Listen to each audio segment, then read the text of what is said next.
collection of raw materials, raw facts, raw figures, raw piece of facts, and something else.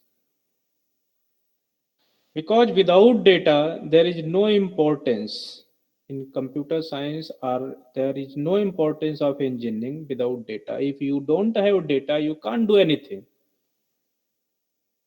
For performing any task, you must have a collection of data.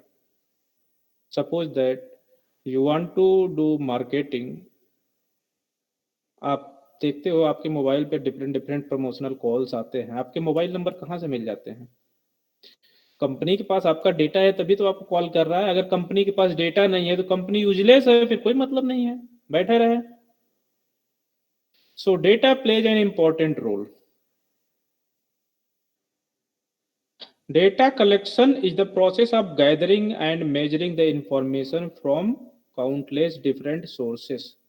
Data से word आता है data collection. Firstly, you should know about a data, and then after you should know about a data collection.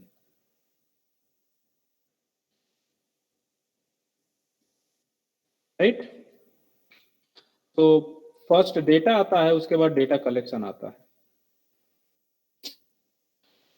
Data collection, data या information, data को हम collection of informations भी बोलते हैं. हमारे पास कोई अगर इंफॉर्मेशन है वो in the form of data ही है. Suppose that we are talking about human beings because we are studying artificial intelligence. So हम लोगों के माइंड में डेटा कहाँ से आता है? हम लोगों के आई से आता है, ईयर से आता है. जो हम लोग सामने देख रहे हैं, खुले आसमान में हो रहा है, जो घटनाएं हैपेंस हो रही हैं, हम लोगों आंखों के सामने दिख रहा है, तो एक तरह से इंफॉर्मेशन ही हम लोगों के माइंड में जा रहा है, डेटा ही जा रहा है. ठीक है. तो उसी तरह से इंजीनियरिंग में जब भी हम काम करते हैं, कोई प्रोजेक्ट बनाने जा रहे हैं, कोई एप्लीकेशन बनाने जा रहे हैं, सो सबसे पहले हम लोगों को रिक्वायरमेंट गैदर करना पड़ेगा, डेटा इकट्ठा करना पड़ेगा. डेटा इकट्ठा करने के बाद ही हम उस पर वर्क करेंगे. आप लोग फाइनल ईयर में जाओगे, आप लोगों को प्रोजेक्ट बनाने के लिए बोला जाएगा, तो सबसे पहले आप रिक्वायरमेंट गैदर करोगे. रिक्वायरमेंट गैदर करने के बाद ही तब उस पर एनालिसिस, डिजाइन, कोडिंग जो भी करना होगा करोगे. But without data you can't do anything. So data is refers to the raw facts, figures, or piece of facts or statistics collected for reference or analysis. Firstly, data का collection होता है and then उस data पे analysis होता है. Different different matter, जैसे कि मान लो कि कोई बुक आपको लिखना है, कोई पेपर लिखना है, पब्लिश करना है, तो आप क्या करोगे? उस बुक से रिलेटेड 4 अलग अलग बुक को कलेक्ट करोगे, 4 अलग अलग पेपर को कलेक्ट करोगे, और उसमें से फिर जो अच्छी चीजें हैं फिर उस पर एनालिसिस करोगे. इसमें से कौन सी अच्छी चीजें हैं जो कहीं किसी बुक में नहीं मिल रही हैं, तो उसको हम अडॉप्ट करें. तो अल्टीमेटली आप भी अपनी चीज जो लिख रहे हो कहीं न कहीं से डेटा का कलेक्शन ही कर रहे हो. Without collection you can't right.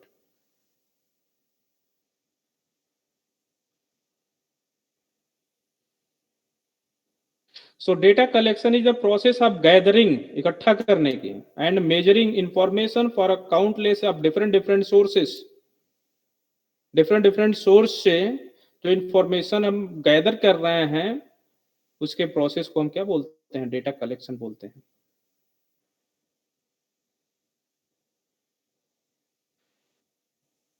Machine learning solutions. In order to use the data we collect to develop the practical artificial intelligence and machine learning solutions. If you are going to work on artificial intelligence and machine learning, then you must have collect the data. It must be collected and stored in a way that makes sense. इसको हम collect करेंगे और एक meaningful वे में store करेंगे, जिसका कोई meaningful sense मतलब बने, उसका समझ में आए, फॉर द बिजनेस प्रॉब्लम या are any other kind of problems.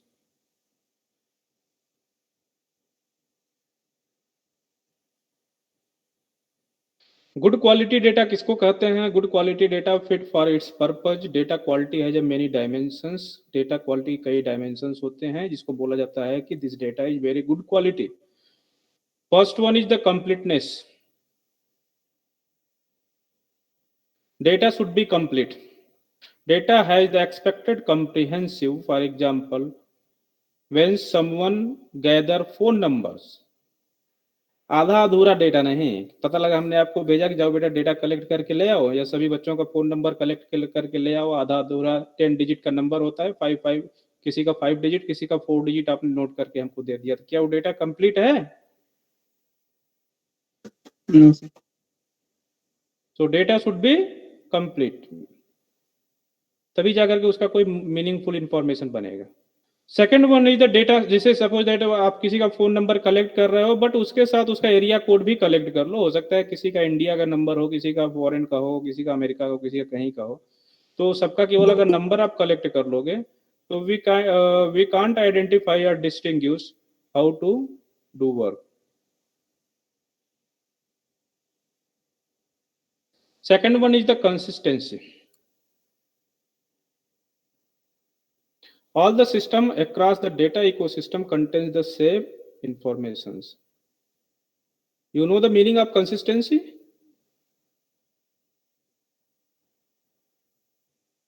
Anyone can tell me? एक जैसा। कंसिस्टेंसी मतलब एक जैसा, लिखा भी है उसमें आगे same information. So around all the systems, those system which contains the data having the same informations, and already for good quality of data you should have data should have accuracy. How accurate does the data reflect event in the questions that real world objects? Data should be accurate. Inaccurate data कोई meaningful नहीं, मतलब नहीं है। Meaningful data accurate data ही माना जाता है। अगर data की एक्यूरेसी नहीं है तो फिर वो डेटा मीनिंगफुल नहीं होगा। Timeliness, it is the data available when required. ये डेटा ये होता है कि रन टाइम पे डेटा जैसे ही आपके पास अवेलेबल होगा, रिक्वायरमेंट आएगी। For example, real time click stream data can demonstrate where in the buying process customer are facing challenges and motivate them to continue through the purchase path। मतलब जैसे ही आपकी data की requirement पड़ेगी, data should be available with on time. जैसे आप online shop purchasing करते हो या कोई अदर एक्टिविटी करते हो, तो स्टॉक में नहीं भी रहता है, चीज़ें नहीं दिखाती हैं, उसके बाद भी वो क्या होता है, स्टॉक में आ जाता है। ऐसा सॉफ्टवेयर हमारा डिजाइन यह है कि कंपनी को जैसे पता चल जाता है कि कस्टमर डिमांड कर रहे हैं और स्टॉक में नहीं है, फिर वो मंगा लेते हैं। Data should be valid, validity, it should have a validity.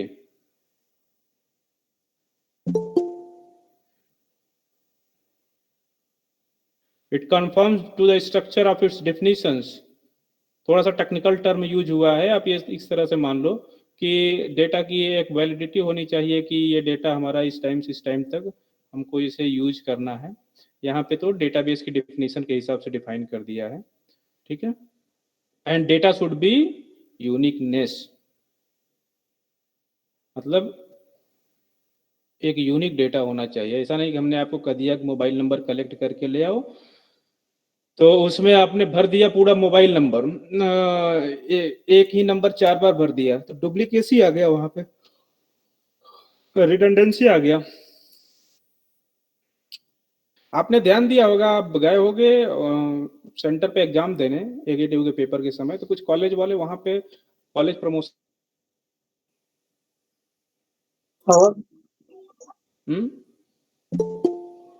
आवाज नहीं आ रही। इस बार बहुत कम हुआ होगा, कोरोना की वजह से भीड़ भाड़ नहीं आई, नहीं तो मैक्सिमम हड़ताल होता है। जब यूपीसी का एंट्रेंस या कि कोई एंट्रेंस इंजीनियरिंग के बच्चे देने जाते हैं, जो प्राइवेट इंजीनियरिंग कॉलेज वाले हैं, वो प्रमोशन के लिए अपना पंपलेट वगैरह गेट वोट पे बांटते हैं, बच्चों से मोबाइल नंबर वगैरह लेते हैं। कुछ बच्चे क्या करते हैं कि डेटा यूनिकनेस नहीं रखते हैं, 4 लोगों का नाम लिख के एक ही मोबाइल नंबर लिख दिया, या ये 4 लोगों का नाम अलग अलग लिखा और सेम मोबाइल नंबर सब पे डाल दिया। तो डुप्लीकेसी हो गया डेटा का. Data should be unique. तो these are the good quality of data. ये डेटा की अच्छी क्वालिटी है जो हमारी बिजनेस को फुलफिल करते हैं. Importance of data. डेटा का इंपॉर्टेंस हमने स्टार्टिंग में ही बता दिया. It plays a very vital role in the computer science और any engineering field, because without data you can't work. बिना डेटा आप वर्क नहीं कर सकते. So data is a core of any machine learning artificial intelligence algorithm. It must be supplied in the form that the algorithm understand. जैसे कि जिसमें जो सी language लोग पढ़ते होंगे, जानते होंगे, हम इनपुट देते हैं. तो इनपुट एल्गोरिदम में जाकर के यूज होता है, फार्मूला में यूज होता है. So the main function of machine learning and AI algorithm is to unlock the concealed information, knowledge available in the data. So algorithm will end up providing incorrect, bogus insight if the data is available in a form not comprehended by the algorithm. This might in revenue loss for the project's company. कोई project हम बनाने जा रहे हैं, हमारे पास data ही नहीं है, तो प्रोजेक्ट ही कंप्लीट नहीं हो पाएगा. So importance of data plays a very big role. किसी एल्गोरिदम के लिए अगर डेटा इनपुट नहीं करोगे, एल्गोरिदम मीनिंगलेस होगा. सर एल्गोरिथम मतलब यहाँ पे क्या है, मतलब प्रोसेस है. इसी ब्रांच के बच्चे जान रहे होंगे. आप सीएस के हो ना? No sir, electronics. तो एल्गोरिदम तो पढ़ाया गया होगा प्रोग्रामिंग में, step by step procedure.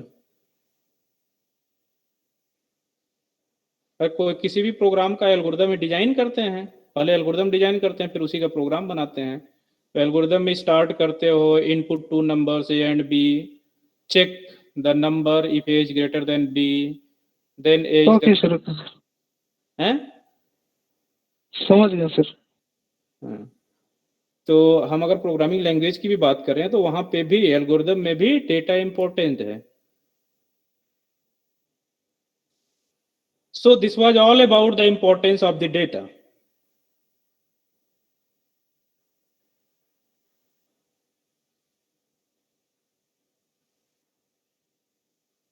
Data acquisition in AI. Acquisition का मतलब होता है कि कैसे एक्वायर करें. It consist of two words, data and acquisition. दो वर्ड है. तो डेटा की मीनिंग ऑलरेडी हम बता चुके हैं. It refers to the raw facts. Raw material पता है ना, which is unstructured, which is unmanufactured. Suppose that you want to make a building or any construction home house, then you have a different raw materials: concrete, bricks, balu, cement, छड़िया and something like that. These are the raw materials. जब वो raw materials एक साथ इकट्ठा हो जाते हैं तो एक मैन्युफैक्चर्ड तैयार हो जाता है हमारा बिल्डिंग. तो रॉ मटेरियल, रॉ फैक्ट्स जान रहे हो ना, डिफरेंट कैटेगरी के डेटा आ रहे हैं, उसमें से बाद में एनालिसिस फेज पे हम फिल्टर करेंगे.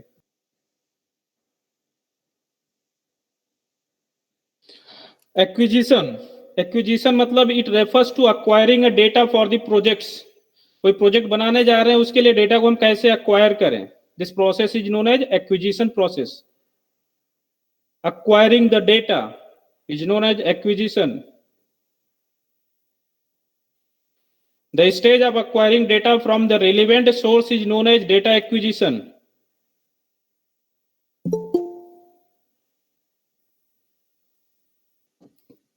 नीचे भी डिफिनेशन दिया है. What is the meaning of data acquisition? Data acquisition is the process of measuring the physical world conditions and phenomenon such as electricity, sound, temperature, pressure, all those things, whatever you want to measure. The process of measuring these things and how to acquire data. Suppose that you want to measurement your blood pressure, The process of measuring the blood pressure, reading the data is known as data acquisitions with the help of BP machine. This is done through the use of various sensors. You can also acquire the data with the help of different sensor devices and some analog signals. In case of telephonic industry, telecom sectors, so whatever you are doing in your telephone, landline or mobile phones, so it will be happen with the help of analog signals and transform them to the digital signals using analog to digital converter. Now come on the classification of data.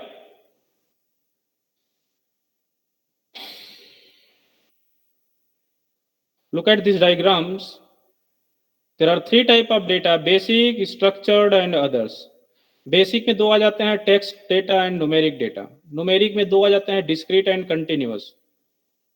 Structured में आ जाता है आपका structured data, semi structured data, unstructured data.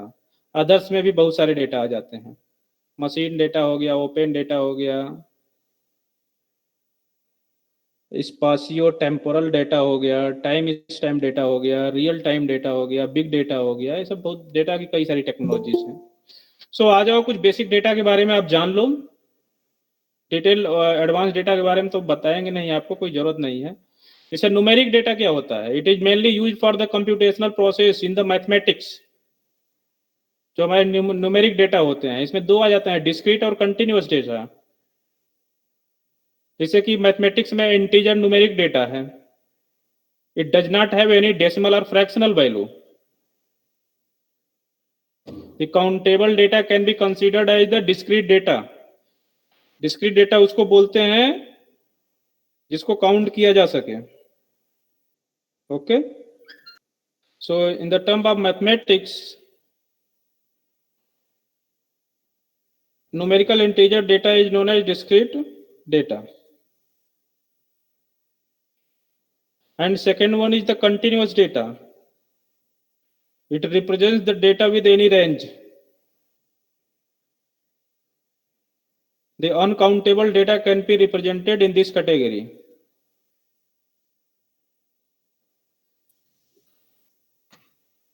मतलब जो चीजें continuity में चलते रहें, जो काउंटेबल ही ना हो, इनफाइनाइट चल रहा है, उस टाइप के डेटा हमारे कंटिन्यूअस डेटा में आते हैं. Now come on the next category of data, that is text data. Text form में कोई डेटा हमारे पास है, mainly it is used to represent the names, collection of words, phrases and some textual information that will comes under text data. The data which is going to be fed in the system to train the model. Structural classification में आ जाओ. Structural classification में three types के होते हैं, structured data, unstructured data. सो data जब system में feed होता है for training purpose, for training model, so it have a set of constraint rules or unique pattern can be considered as a structured data. Structured data को three part में divide किया गया है. एक तो स्ट्रक्चर्ड इटसेल्फ है, दूसरा unstructured, semi structured. सो जैसा अभी हम लोगों ने, जैसे स्ट्रक्चर्ड डेटा क्या है कि कोई डेटा हमारे पास है, वो सिस्टम में गया प्रोसेसिंग होने के लिए, ट्रेंड होने के लिए गया सिस्टम के अंदर, कुछ कैलकुलेशंस होंगे, कुछ ऑपरेशंस होंगे. So already fed in the system can have a specific set of constraint. जब वो सिस्टम के अंदर जाएंगे तो कुछ वहां पे कंस्ट्रेंट रूल्स एंड रेगुलेशंस होंगे, कुछ यूनिक पैटर्न्स होंगे जिसके बिहाफ पे वो डेटा प्रोसेसिंग होंगे. This process considered as the structured data.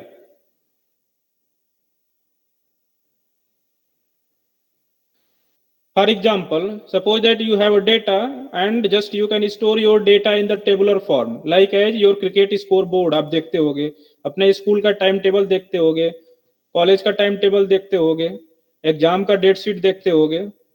ये सब हमारे स्ट्रक्चर डेटा है. प्रॉपर टेबुलर फॉर्म में कॉलम वाइज लिखा रहता है, date, time, exam name, paper code सब कुछ लिखा रहता है। अनस्ट्रक्चर्ड डेटा में सब मिक्सअप होते हैं। A data which does not have any specific pattern or constraint, कोई रूल रेगुलेशन नहीं है, can be stored in any form known as unstructured data.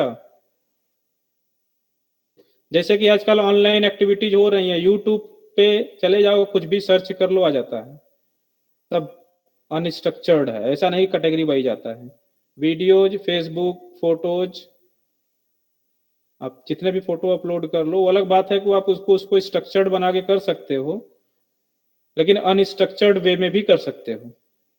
जरूरी नहीं फोल्डर बनाओ, डेट बनाओ कि इस डेट का फोटो है, इस फोल्डर में हमने रखा है, इस सेरेमनी का है, इस पिकनिक का फोटो है। सेमी स्ट्रक्चर्ड डेटा में क्या होता है? It is combination of both structured data and unstructured data. हाँ, अनस्ट्रक्चर्ड डेटा का एक और एग्जांपल है कि आपका कंप्यूटर लैपटॉप में कोई भी फाइल कहीं भी रखते जा रहे हो, ना कोई फोल्डर बना रहे हो, ना कुछ बना रहे हो, बाद में फाइल खोजना हो तो फिर आप भी नहीं खोज पाओगे कहाँ पे रखे हो कौन सी फाइल। जैसे हमने देखो कंप्यूटर में रखा है अपने, ये देखिए फोल्डर बना करके REC नाम से यहाँ फोल्डर बनाया है। तो इस REC फोल्डर में जितने भी सब्जेक्ट पढ़ाते हैं सबका अलग अलग फोल्डर बनाया है। AI का अलग, C लैंग्वेज का अलग, C++ का अलग। हाँ, अब यहाँ देख लो C++ में देख लो तो यूनिट वाइज, यूनिट 4 का अलग, यूनिट 2 का अलग, यूनिट 5 का अलग। These are the structured data. Structured है तो हमें कल के डेट में अगर खोजना रहेगा तो हम डायरेक्ट वहां पे जाएंगे, उस चीज को खोज सकते हैं, सर्च कर सकते हैं। अनस्ट्रक्चर्ड डेटा रहेगा तो फिर आप सुबह से शाम तक सर्च ही करते रहो, मिल ही नहीं पाएगा। What is data processing? Data processing occurs when data is collected. पहले तो डेटा का कलेक्शन होगा, उसके बाद डेटा पे प्रोसेसिंग होगा जाकर के। Once you have collected your data, the next phase you have to complete the data processing.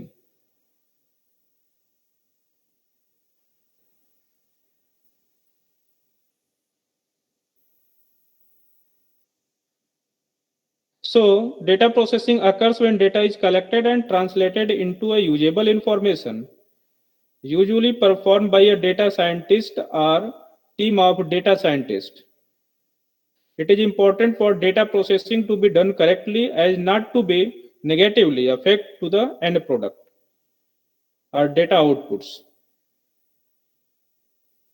Data processing start होता है रॉ डेटा से और कुछ रीडेबल फॉर्मेट में कन्वर्ट होता है, चाहे वो ग्राफ फॉर्मेट में हो या डॉक्यूमेंट्स के फॉर्मेट में हो,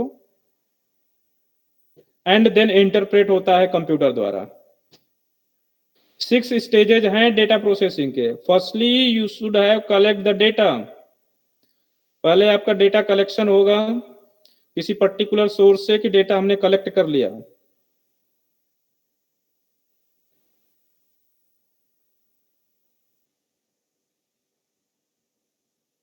अब डेटा कलेक्ट आपने कहां से किया है, डिपेंड अपॉन आपने वेयर हाउस से डेटा उठाया है, स्टोर रूम से उठाया है, मार्केट से उठाया है, कहां से उठाया है, आई डोंट नो। हमने कहा कि जाइए 50 बच्चों का कॉन्टेक्ट नंबर लेकर के आइए।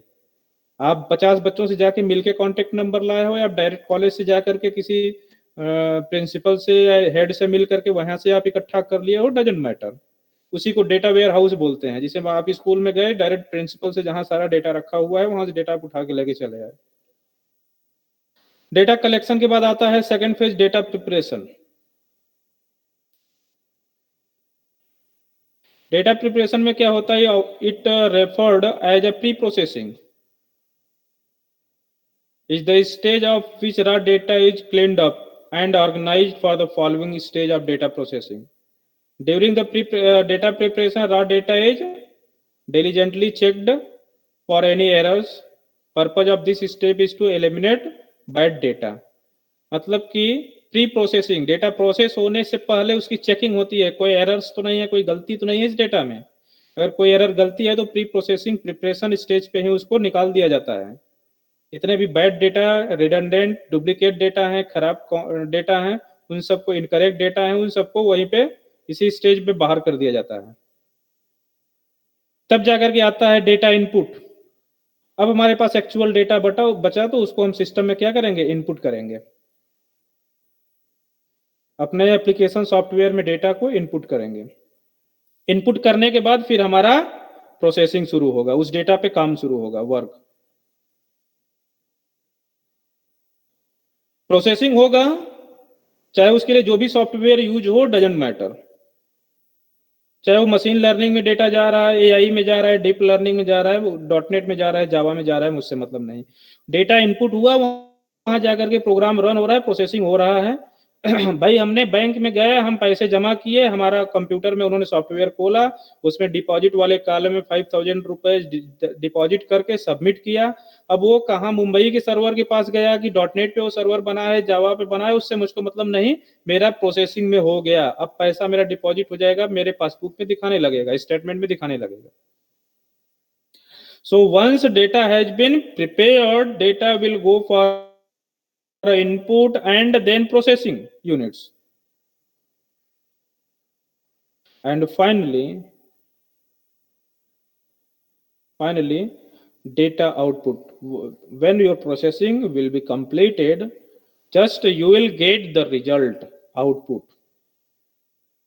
और जो आपका आउटपुट आएगा, उसी आउटपुट को आप सेव करके स्टोर करके रख सकते हो for further use. Data storage वही होता है, डेटा स्टोरेज। डेटा प्रोसेसिंग के बाद डेटा को स्टोर करके रख लेना ही डेटा स्टोरेज होता है। सो यूनिट सेकंड का है, आज यूनिट सेकंड हमने स्टार्ट किया है, और यूनिट सेकंड के 2 टॉपिक हमने कंप्लीट करा दिए हैं।